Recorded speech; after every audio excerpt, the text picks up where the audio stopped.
শুধুমাত্র এই দোয়াটি একবার পড়েন, আল্লাহ তাআলা আপনার 90 বছরের গুনাহ মাফ করে দেবেন ইনশাআল্লাহ। আপনার 90 বছরের গুনাহ মাফ হয়ে যাবে শুধুমাত্র এই দোয়াটি যদি একবার পড়তে পারেন। আপনার ভাগ্য খুলে যাবে, রিজিকে বরকত আসবে, মনের নেক আশা পূরণ হবে, আল্লাহ আপনার সব দোয়া কবুল করে দিবেন। সুবহানাল্লাহি ওয়া বিহামদি।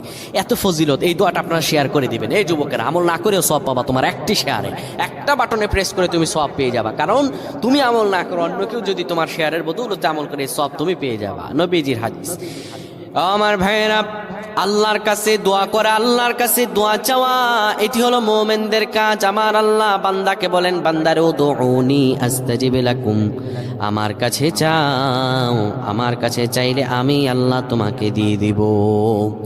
কেউ যদি একবারে দোয়াটি পড়তে পারে, দোয়াটি হলো রব্বি ইন্নী যালামতু নাফসি ফাগফিরলি। কেউ যদি এই দোয়াটা একবার পড়তে পারে, আমার আল্লাহ তাআলা তার 90